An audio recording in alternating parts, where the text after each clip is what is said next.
Bonjour à tous, Bonjour, je suis Julia Weber, je m'appelle Vincent Dionisio, co-autrice co-auteur, du roman Pilule Rouge. paru chez Berlia Éditions. Ma co-autrice, Julia Weber, Mon co-auteur, m'a transmis 3 questions. auquel je vais me faire un plaisir de répondre tout de suite. C'est parti. Alors j'ai écrit ce livre parce qu'il y avait un aspect défi. J'avais jamais écrit de roman noir, donc c'était l'occasion. Et puis il y avait la thématique abordée, qui pour moi était très très importante. Et il est vrai qu'écrire avec Vincent, qui est un très bon écrivain et surtout qui est sensibilisé à ce genre de sujet, c'était une vraie opportunité.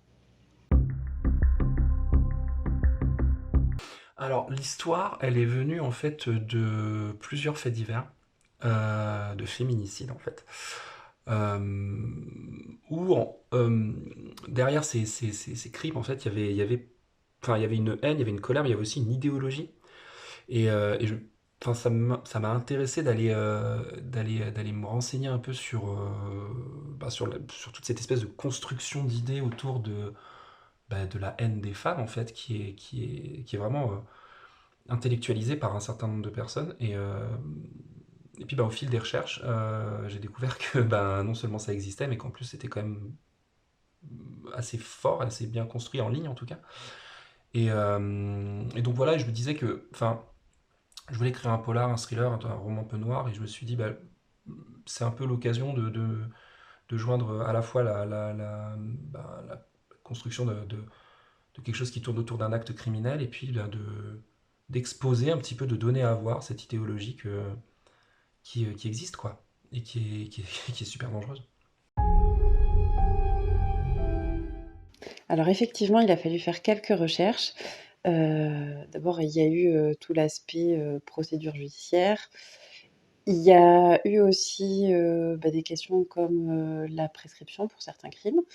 Et puis, il y a eu une recherche, alors il va falloir lire le livre, hein, mais la raison pour laquelle la victime se retrouve, dans l'hôtel, à laquelle il lui arrive bien des malheurs, ça m'a demandé de lire beaucoup de témoignages, de regarder des documentaires et c'était pas les recherches les plus plaisantes qui soient, hein.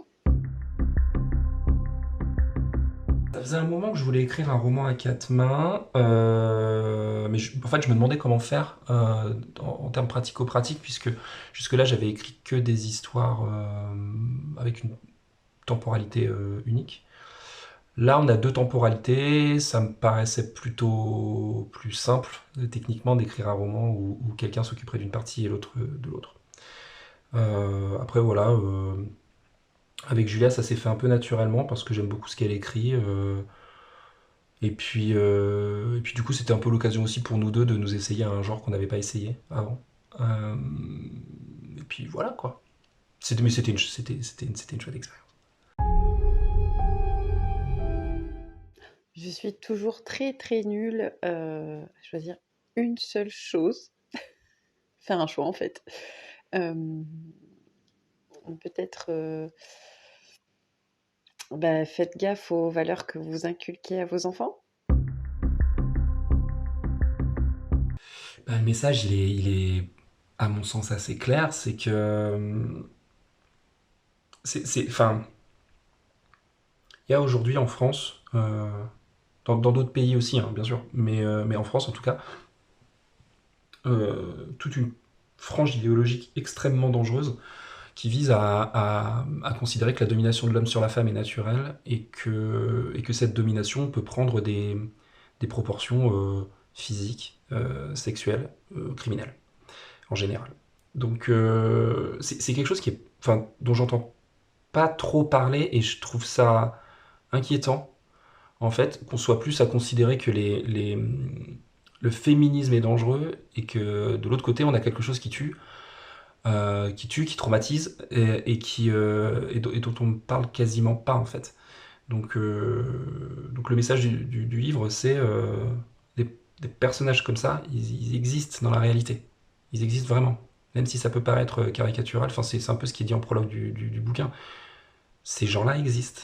Et ils sont dangereux, et il s'agirait de pas les considérer comme des gens qui sont isolés ou en frange de la société. Ils se constituent en groupe, grâce aux réseaux sociaux notamment. Et bon, je crois que le message, il est là, quoi.